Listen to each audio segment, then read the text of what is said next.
Hey, it's week 3 of Faith in Five, our 5 minute Bible study. So, I was struggling with some things over the past couple of weeks, and I was praying about it, and I was just like, God, what is going on? This is like feeling like too much. And one of the things that I heard the Holy Spirit say is that I need to operate in the authority and the power that I have as His daughter, as a believer.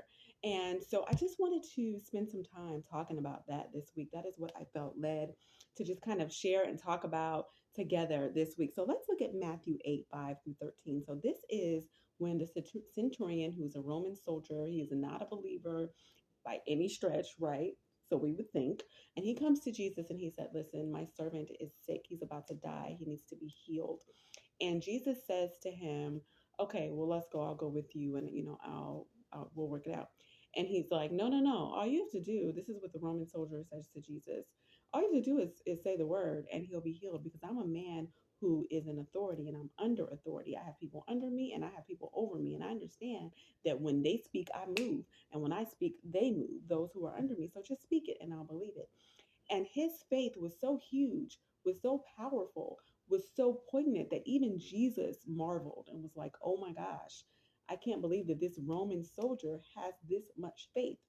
And so Jesus did it for him. It says, go, what you believed could happen has happened, right? And what that said to me was a couple of things. One, when we look at the centurion who understood authority because he was in submission to those over him and he had people submitted to him, he understood the power of authority. He understood the power of a command, right? And so that's the first thing. But then the second thing is that Jesus said, go, what you believed could happen has happened, right? So to me that says that it is our faith, it is our belief, our trust in God that powers our authority, that gives our authority, our power in Jesus, the push it needs.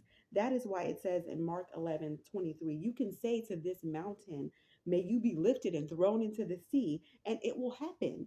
But you must really believe it will happen and have no doubt in your heart. And so when we are dealing with different things that we're dealing with and we're praying and we're, casting out and we're speaking the word, we really have to make sure that we're not just talking. I will be honest, there are some times when I'm praying and I'm just talking. I'm just saying the things that I know to say. I'm just, praying the prayers that I've heard other people pray, right? Because it's the right thing to do and I want it to happen. But is my faith behind it? Am I believing like this centurion believed? Another story is in First Samuel 17:18. So here we see Hannah. She's married to Elkanah or Elkanah, however the kids are saying it these days. And she is his wife. There's another wife, and the other wife has kids. She doesn't. And she is being ridiculed by the other wife because she doesn't have any kids. It's like the real housewives of the Bible. Okay. So she is going through it. And also remember in the Bible times, if you didn't have kids, it was like you had nothing, right? You just had no worth really or value in a lot of ways. And so she goes into the temple. She's praying to the point where the priest thinks that she's drunk. The priest is like, quit drinking, get yourself together. And she's like, no, no, no, I'm not drunk. I'm just praying to the Lord that I will have a baby. And she's like, I'm just praying. I'm just supplicating, if that's a word. I'm just asking the Lord, right? And so the priest says to her, go in peace, and may the God of Israel grant the request you have asked of him. And she responds with, oh, thank you, sir, she exclaimed. Then she went back and began to eat again because she was not eating and she was no longer sad. Another translation says that she was radiant. Did she get pregnant in the temple?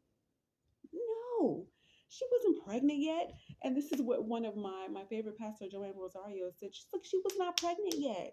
Nothing happened at the temple. She didn't go in the back room and conceive, right? No, she wasn't pregnant. She already believed the priest said it and she believed it. And it wasn't even because we have to be careful. Sometimes we believe in, oh, this man of God or this woman of God said it, so it must be true.